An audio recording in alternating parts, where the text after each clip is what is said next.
There was once a 200-year-old bank, a bank so powerful it overshadowed entire nations, a bank so influential it financed the Louisiana Purchase, helped shape the fall of Napoleon, and quietly pulled the strings of global politics from behind velvet curtains. This wasn't just a bank, it was an institution beyond reach, untouchable, unchallenged, unimaginably influential. But in 1890, this giant walked straight into a trap of its own making. And in Argentina, it lost the modern equivalent of 23 billion pounds. In that moment, London froze. The greatest bank in the world was about to collapse. But then, something extraordinary happened. London's most elite bankers gathered in secret, behind closed doors, and invented something humanity had never witnessed before: the financial bailout. Yes, this is the story of Barings Bank.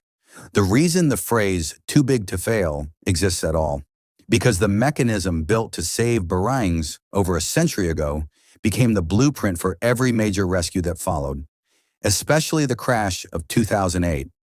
And whether we like it or not, governments will keep using it again and again and again.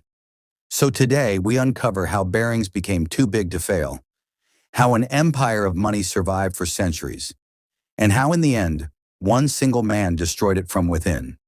Between 1885 and 1890, Barings pumped over 140 million pounds of British money into Argentina, almost 23 billion pounds today. They weren't just a bank, they were the financial gatekeepers of the entire Western Hemisphere. If a South American nation needed a railway, Barings funded it. If the United States wanted to expand its territory, Barings signed the check. This was a world with no IMF, no World Bank, no oversight.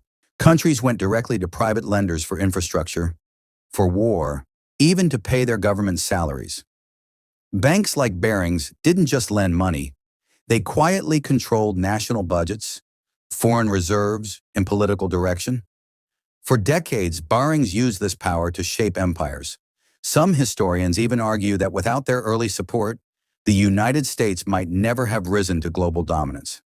When America was young and unstable, every European banker dismissed it as a terrible investment. Every banker, except one, Barings, took the gamble, and that single decision tied them to a superpower in the making. The gamble paid off so spectacularly that Barings soon became one of the most feared and most respected financial houses on earth. But the truth is, their influence didn't begin overseas, it began at home. In 1792, Barings shifted from trade to empire building.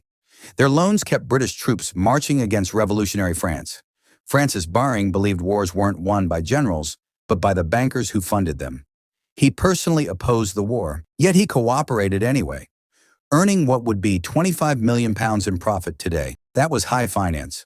Morality could wait. Interest payments could not. But here's the twist. Baring didn't just fund Britain. They secretly helped Napoleon as well.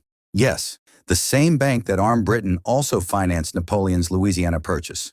One single deal that doubled America's size overnight. Napoleon needed cash. America needed land. Both distrusted each other. Both trusted Barings. And in the end, just like the Rothschilds, Baring hedged its bets perfectly. Between 1820 and 1870, Barings wrote checks for half the Western world,